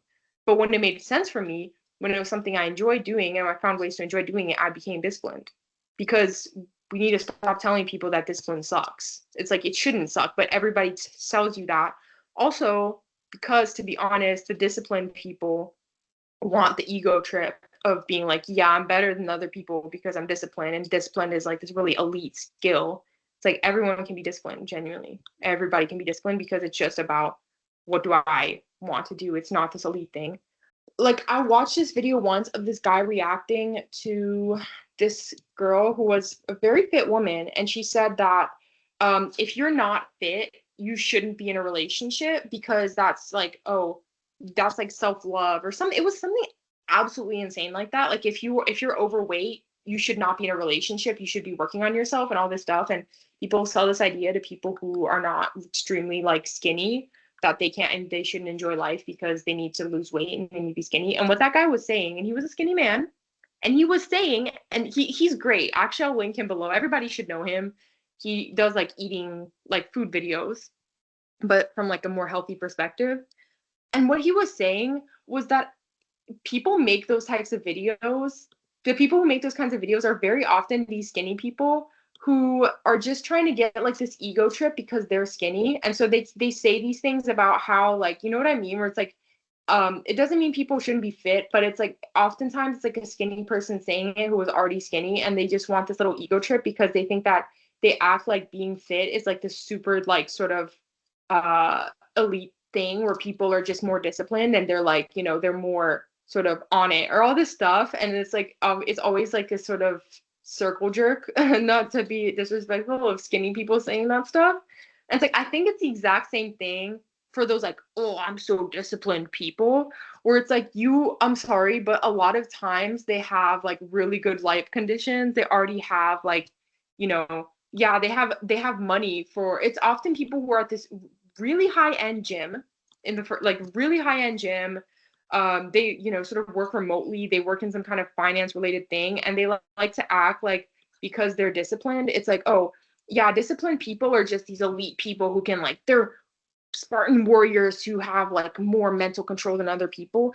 And it's like you develop that over time, but I don't like it when people act like it's like this it's like you're just like it's like this sort of elite thing, and it's like it's not an elite thing. Every single person in the world can be disciplined. I fully believe it, and it's not because you know what I mean? It's not like, oh yeah, it's for the people who can really take the pain and who are like willing to go the extra mile and all this stuff. Like you can do that. But I will say that I think that I got to that point that I could have that not by forcing myself to have that mentality, but by naturally gaining that mentality by creating enjoyable environments for me to foster my discipline in. It wasn't because I was like, I'm gonna do it now and I'm just like so disciplined all this. Like it was a process that over time of me forgiving myself a lot and giving myself permission a lot and continuing to see myself as somebody who was disciplined even when it wasn't showing up 100% how I wanted it, and it still doesn't show 100%. Like I'm not like, you know, I'm putting a lot of work into this every day. Then again, some of the other stuff on the outside is not 100% perfect. Like I'm not my flat is not perfectly clean right now. I'm not waking up and going to the gym and like, you know what I mean? People overdo it as well, but I just don't like people who act like discipline is for like this elite group of people that are just mentally stronger. Or it's like it's really not that at all. And if someone's selling it to you like that, it's a circle jerk situation. You get me? Where they're just trying to boost their little ego, and that's what keeps people like people give up on their own discipline because they think that's what it is, and then they feel stupid because they're not acting like those people. It's like, no, it takes time. Like it takes a lot of forgiving yourself and a lot of failing. Like it took me a lot of failure to develop my own discipline, and I'm not even perfectly disciplined person myself. And then people just give up, and then they're like, well, I'll just go back to my whatever, this, that. Whoa, this is kind of what's going on here. Okay, wait, this is kind of cool though. It is actually the ACH schedule. Okay, but it's different now, but it's not accurate because this medium group should not look like this. That's not right. My gosh, dude. Also, this thing is building my discipline like crazy. Or not, it's not discipline, but patience, because I am so irritated right now and I've had to go back and forth on the stupid thing so much. I feel like patience is one of the most important parts of discipline. You have to have patience with yourself. Like 100% patience is like the most important part. Patience to not see yourself succeeding right away, or not even just succeeding in your goals, but succeeding at your own discipline. Like, oh, I'm not building the habit the way I want to yet. Like I'm not doing it every day. Or it's like just have patience with yourself. It's okay. Like it's fine. It takes a lot of patience. It's like, jump starting a car where you keep trying to pull the engine and it's like, oh, the engine's not starting. But then like over time it starts. You know what I mean? All of a sudden it's like, okay, it kicked off. It takes a lot of patience to build discipline and a lot of forgiving yourself and being okay with yourself and not forcing yourself to be perfect every day. I think that actually discipline is more like patience at the end of the day. Like genuinely, if you develop patience, that's probably more important than calling it discipline, because it's more about having patience with the things that you're doing in your life, and having patience to see things play out in the long run. I think if you give up on developing discipline and just work on developing patience, like you'll have a better framework anyways. And people think they're going to wake up one day after deciding to be disciplined and like, okay, now this is it. I'm going to be disciplined for the rest of my life. No, you won't. You're going to wake up, you're going to do it. You're going to it's going to not work out for a bit. You're going to stop doing your goals and you're going to do it again because you really want to be that person. And then you might, go off for 1-2 days, you don't do it right. And then you start again. It's about having patience to keep restarting that engine until the engine's like on. You know what I mean? It's like it's more about just having that patience and that, I guess the vision. I'm not even going to say commitment. I think sometimes when you say these words, I'm going to change the words that I use because sometimes I think people get caught up on some certain words we already have connotation. Just forget about, persistence and stuff like that. Some people think, well, I can't be persistent. I can't be consistent. Focus on the vision. Focus on what you want. Focus on what you love. If you love something, it's like it comes up for you anyways. It's gonna be there anyways. Let's go back to the other project. Okay, I think I explained this fine. And keep the ranges as inspiration for your jitters and the rest. I will say another perk, and today we're talking about all the perks of having a mental of surviving trauma, all this stuff. I think that one of the good things that it didn't feel like a good thing for a very long time, and now it feels like a good thing, is that I was so worried that I was like crazy, that I'm like so off base, all this stuff. And actually, weirdly enough, I think that filtered into me being like kind of okay with doing something odd, doing something a little bit different, and being okay with doing something that doesn't look how other people would expect my life to, or something that people might find a little bit strange, or that seems a little bit out there, like why should that happen to you, like that seems a little bit crazy, or right, why should this work, it's like, yeah, it seems crazy, but that's just my life. I don't know, like I think that yeah, I think a lot of people give up on things because like it seems a little bit far-fetched, and I think I just got used to people feeling like people saw me as crazy to the degree where I was like, okay, if people think I'm crazy again for doing something a little bit different, or, oh, why aren't you doing this more normal thing or whatever? It's like, okay, I'm used to it. Like, I don't really care. Like, I'm just going to do my own thing, and that's fine.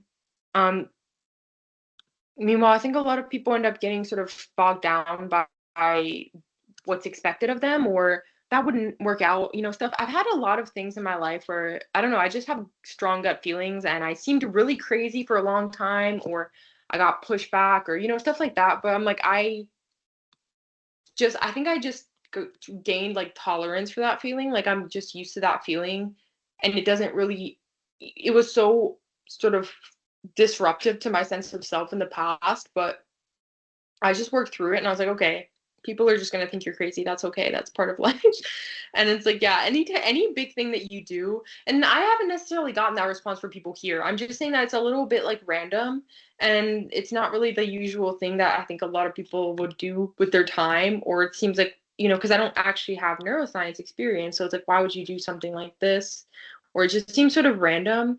But for me, like it's like, okay, my whole life is crazy. My whole life is random anyways. I might as well do what I want to do and not get bogged down in what other people think I should be doing with my life right now, or et cetera, et cetera. You know, I think you should make excuses for yourself. Controversial. I think that you should make excuses for yourself, in the sense that people sometimes, I think people make this big thing out of like, I'm gonna be disciplined at everything at once all of a sudden, where it's like you will exhaust yourself doing that, and you also are not being very effective in your discipline. And I think too many people, again, it's almost like this picture of discipline that we see on the internet, where people sort of like, they wake up and they have this really really intense routine where they're like, okay, I'm like 5 a.m. to 5:10 I'm brushing my teeth, 5:10 to 5:20 I'm doing my lymphatic drainage massage or whatever. And it's like, the thing is that I think you should make excuses for yourself, because you're going to get something I've found doing this experiment is that I think that I was somebody who I felt like I had to, um, I couldn't cut a single corner. If I was cutting a corner, I was doing something wrong. And I had to do everything perfectly each and every time if I was gonna do something, right? And it's like, you don't even like, the end goal isn't even met doing that, and you just make yourself feel like really bad, and you make yourself feel like you can't really do the things that you need to do because you're stuck feeling like you have to do things the perfect way. Where like for example, I was thinking this because I just had ChatGPT write my full code for me, and again, with the fixes that it made, rather than trying to like do all the pasting and stuff. And I will say, it's like, I feel kind of like, come on, you don't even know how to code, and you're already having ChatGPT do this, and it's like, you could just do the copy pasting and stuff, but it was like a big hassle. And I was like, I want to put my energy where my energy should be, and like, I'm gonna exhaust myself trying to figure every single little thing out, where it's like, I have the most important energy of my life should be going to the most important things. And I think that sometimes people, like, I'm gonna make that, what I'm gonna make that excuse for myself, and I'm gonna let myself make the like, okay, no, it's fine, you're already working hard enough, just let ChatGPT rewrite the code for you. And I think that sometimes people feel like they can't make any excuses for themselves and they have to do like every little thing has to be done to perfection and every little piece. And I have to do every little everything to, to be actually disciplined. And it's like, no, you should definitely. I will say that I'm pretty sure any successful person is also making cutting any corner that they can. This is the thing, particularly as someone who doesn't come from money, we a lot of times I think people admire people who are in really successful positions and they think like, how are they doing it all? Like I'm just lazy. And it's like I will tell you for a fact that people, the minute people start to make good money or make more money, they're getting Uber Eats. They're having someone clean their house. They're having they're having the groceries delivered. They are cutting corners. They're just not cutting the you can't afford the corner cutting that they're doing, okay? And it's a good thing. That's not a bad thing. People, I think that obviously it's like you should put your energy where the energy is to good use. It's just that, for example, I understand because like myself as well, like most people can't afford somebody to clean their house and all this stuff. And you're sitting there being like, why am I not disciplined? Because I can't keep up with my job, cleaning the house, cooking all the food. And it's like, that's because the people who are selling you discipline, who are acting like they are so disciplined and they can do everything, they have money to pay for people to cut the corners for them. And I think it's like I just think that it's like people need to navigate the discipline content or the sort of people need to navigate those routine contents and things like that. Like you need to navigate it knowing that reality and not feeling bad about yourself that you're not getting everything done because it's like yeah, for example, like I watch people that are like they're really pretty and they're waking up early to do all these little beauty things, self-care things. I haven't done that for myself in so long, so long. Like all my energy is going into this project. Like I haven't like I've been wanting to do tooth whitening strips and I haven't been able to keep up with it consistently. Like I haven't been able to like I don't know. I'm not even brushing my hair every day some days because I'm like tired, I'm working, I'm unfocused on, I'm focused on this. Like I'm not doing my skincare routine as good as I could be. And I look at people who are doing that and I'm like, I suck. Like, why can't I keep up with that? And it's like, yeah, but those people, no offense, probably a lot of them, not everybody, I'm not trying to judge, but probably a lot of them have money from their parents. Their parents might be helping them out with their apartment, or, they have some kind of connection. They had they had somebody to pay for all their camera. So now they're an influencer, stuff like that, where it's like you don't see the corners that people are cutting. I think particularly if you're watching that content and you're not a wealthy person and you're watching it being like how wealthy people are more disciplined than me, wealthy people are not more disciplined than you. I can guarantee you that for a fact. The more money you get, the more money you can afford to cut corners. And then once you have people, oh, now someone's doing all the cutting those corners for me.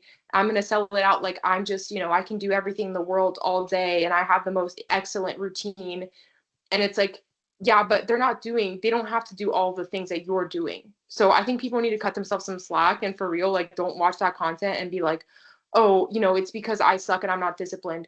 Wealthy people are not, people are not wealthy because, oh, only because they're disciplined. And discipline is a big part of building a successful life for yourself, but it's not that, oh, wealthy people are above you and they can afford that. It's that everyone to get ahead has to cut a corner somewhere. For me, that corner has been like my social life. My corner has been like my looks, dating, really simple things that I could be doing in my 20s. I'm not doing in hopes that I hope that this project will be something that can build wealth in my life or build success in my life, right? But I'm cutting the corners. If you're seeing somebody and they're like, oh, I'm doing everything in the world. I have the perfect skincare routine. I'm making a bunch of money. Their parents probably are paying for something, to be honest with you. And that's not to say that that's a bad thing, but I think it's just so that you can be honest with yourself when you navigate your discipline journey, you navigate that content. The corner is being cut somewhere, okay? If you're wondering why can't I clean my house and also I'm not a CEO of business, it's like, yeah, people who are wealthy at the same time, like a lot of them they're paying someone to do that stuff for them. They're outsourcing. They have assistants. They have this. That is a natural part of getting wealthy. But I'm going to be honest. If you look at some of the wealthiest people in the country right now, were they born poor? They weren't. Most of them had generational wealth and they had their parents paying for stuff at some point in time. That's just the reality, okay? Stop letting those people sell you this idea that they're harder working than you. And it's like, I will tell you as somebody who no, it's just not true. It's just not true. They're not harder working than you. You're doing fine at whatever it is that you're doing. And it just takes a lot of patience. If you weren't born into money, you don't have someone cleaning your house for you, you don't have someone cooking for you, et cetera, et cetera. It just takes like significant amounts of patience and et cetera. Significant amounts of dedication. Yes, it does. And it's like it takes a lot of patience with yourself to build that skill because yeah, it's obviously very easy to have the skill when you can afford it easily and you can cut the corners from the beginning is the reality. That's not to say that's a bad thing per se. I'm not trying to judge people that come from wealth, but I just want people that don't come from wealth to be realistic. And that's the, like I had to learn that myself and tell myself that to actually lean into my discipline journey because there was so much shame and so much perfectionism stopping me from being a disciplined person because I thought that I just was defective or I wasn't working hard enough. And it's like I did have the skill set. It's just that I had challenges. Like I had a lot of challenges and I was approaching it thinking that I couldn't cut any corners. I shouldn't cut corners, et cetera, because disciplined people aren't cutting the corners and look at them, they're doing great. And it's like, that's just not true, to be honest. That's not true. They're cutting corners. It's just, yeah, you have to think about what corners can you cut to get ahead and what's going to make that easier for you. You know what I mean? I'm like, okay, I can sort of, my big thing has been like sort of debunking within the idea, within myself, the idea that because I'm a woman, I should be spending most of my time on my appearance, where it's like, it's okay for me to not look perfect for a few years to do something to get, that's okay. And I'll take it. I'll take the sacrifice, you know? So I definitely think that people should be aware of that. I think that it's obviously not bad to take discipline advice from people who are, clearly extremely wealthy. But I think a lot of it's like it's a bit inverted where people you think, oh, because they're wealthy, they're disciplined. Whereas I think that people should take like you should just go into that with the awareness and maybe try to find some people that have a healthy approach to discipline. And a lot of those disciplined people are just trying to sell you like products a lot of the time, disciplined products. Who knows if they actually do that stuff in real life, if we're being honest with you. Like genuinely, I think like are they actually doing that absolutely insane routine with 30 different supplements every day? I don't know. And a lot of it is trends. For example, I know there was a point where everybody was taking the liver supplements, which I'm sorry, I don't think that liver is bad, but like ew. But if that's your thing, that's your thing. It's probably good for you. But I'm just saying that things come in waves, and there's like these sorts of fads and these sorts of viral sort of discipline things. Like now disciplined people take liver supplements, which is disgusting. I'm sorry. But yeah, and it's like, yeah, there's just these little trends where it's like you don't need to do that to be disciplined. And I don't know. Obviously those liver supplements cost ridiculous amounts of money. Just don't let people bully you into thinking that they are better than you for having discipline. As someone who had to build my discipline, don't let people bully you around when they're just trying to sell you something on their Amazon storefront. Okay? Don't do it. It's so dumb. Start following people that have a healthy approach to it and that come from normal backgrounds that you can relate to is like a big life changer. And like stop letting rich people bully you like into thinking that they're better than you for something where it's like, okay, did you build all that yourself? If they did, then maybe their advice is worth taking. If they already had daddy's money from the get-go, I'm not saying that it's bad, but I'm just saying like take that with a grain of salt. Let's see. This time I'll actually do it because it's such a small fix. It takes such a long time. Like where is this background noise thing that I'm supposedly fixing? I feel like my discipline inspirations are people that I know in my life. If you have like a really disciplined friend, go ask them their advice genuinely, or like go do their routine with them instead of taking it from influencers, because some of the people that actually genuinely influence my discipline are people that like some of my old friends who I knew had actually come from similar background to me, who had similar resources to me, and who are willing to actually help me out and give me like real tips or stuff like that. I think it's just overall like de-influencing you from literal influencers on YouTube. Like go you if you know a disciplined person, go spend a day with them and see what they do and like make that a community building opportunity, and stop letting random rich kids on the internet tell you that you suck because you don't have someone to clean your house for you and a remote job. Some of my favorite people to follow are people with just really normal houses. people who don't live in like some random like New York City penthouse and they're like acting like because they were able to live in this penthouse, all of a sudden they're like better than you, more disciplined than you would ever. I like seeing people who are disciplined, who are just living in normal houses. Maybe they're really good at meal prepping, or something like that, you know, and it's like it's cool. You see their actual life and you see how they integrate it into their life, and usually they have a kinder approach to discipline that I actually appreciate. Okay, I'm not really sure. I don't really fully understand. Oh, I think this is, I don't know what this is. Like, what are these numbers that it's showing me in my, in this output is my question. We're gonna actually ask that. And that's the thing, is like, I feel like we should actually cultivate more influencers in our life. Your friends can be your influencers, genuinely. Go to the gym with your friends. Instead of following gym influencers, literally go to the gym with your friends, and your friends will probably have good advice. Or if you have a friend who's really into cooking, go learn some of the recipes with them or something. Like, I feel like it's nice to see your friends as the influencers of your life. Definitely in college, my friends were like influencers to me. I like seeing what my friends are doing, and my friends are good at stuff. My friends have unique taste too. My sister's like my fashion influencer. And then I had one friend at school, she doesn't know it, but she was like my interior design influencer and also my fitness influencer and etc. And then my freshman roommate was most definitely, she was like my like girl boss go getter influencer. She was like my motivation influencer. Okay, actually, I think those numbers might have been like the arousal tagging. Is that what it is? This is new. I haven't had this on anything yet. I need to fix this by a lot. Okay, I just wanted to see everything running in terms of like the time. Something is going like horribly off with this. I don't really understand what happened. Like, obviously now at least this part is genuinely accurate again, but now we're not getting any sharp wave ripples again. So something is wrong again, which is so irritating. I'm wondering if what it did is that it took me, this was like the most massive and annoying issue, is that it took me a really long time to actually get this to go, to get any sharp wave ripples, which are the things that are making memory. Oh my God, it took me 2 days to basically have ChatGPT finally tell me that I needed to extend this thing to 5 hours rather than 1 hour for like the consolidation window, I guess. But now what's happening is that I think that it's made it small again. So really, really annoying, but at least the schedule is right. You know, I feel like a lot of my friends were like computer science STEM influencers, but then also like Jimmy go-getter influencers. And that's why I'm like, you know, they influence me. You see where I am right now? It's because my friends influence me. Okay, this looks extremely different from before. Extremely different from before.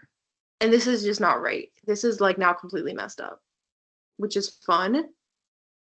You know, the other irritating thing is that it seems like now the ACH is going somehow higher for the medium group than it ever is with the, oh my God, there's a lot going on here now. Now, I did learn that it doesn't really matter, like, it doesn't matter how high the ACH is. What matters is like the quality of the ACH, I think. But even so, like, I keep going backwards for like a while and then I go forwards again, but like greatly forwards. And then I go backwards again and then forwards. So, again, patience is very important to cultivate.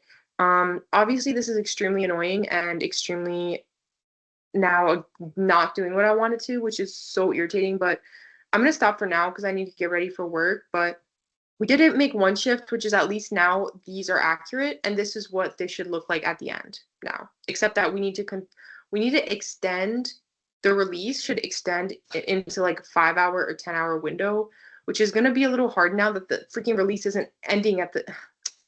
Now it's very different. So this whole thing is a massive headache, but it's getting there. All right. So here we are, me in my Primark hoodie that I bought because I didn't have any other money for clothes. You see, look. Do you see the corners I'm cutting? I didn't brush my hair today. My brows are not done. I don't have makeup on. Okay. I need a haircut. My hair doesn't even look that good. So if you see an influencer and they look perfect, everything is done. They have the perfect routine, everything, and you're like, why am I not on that level? Just know that that does not make a disciplined person. necessarily, and that everybody is cutting corners somewhere, and if everything is like perfectly going perfect, yeah, that probably either took a lot of work over a lot of time, or I don't know. Just, yeah, I think particularly as a young person on the internet, it's so hard to compare yourself to people on the internet. And it's like, why are you literally my age and you're living, this really luxurious life and you have this perfect schedule? And it's like, you do not see what's going on behind the scenes. That's not to invalidate everybody. I'm sure some people worked extremely hard for it or something, but I think a lot of people, if they're on the internet, they're our age, like, 24, 25, they have a penthouse apartment in New York City, they wake up every day and have 17 supplements and do like this insane routine, and they have like this perfect remote job or something, and you're like, how on earth are you doing that?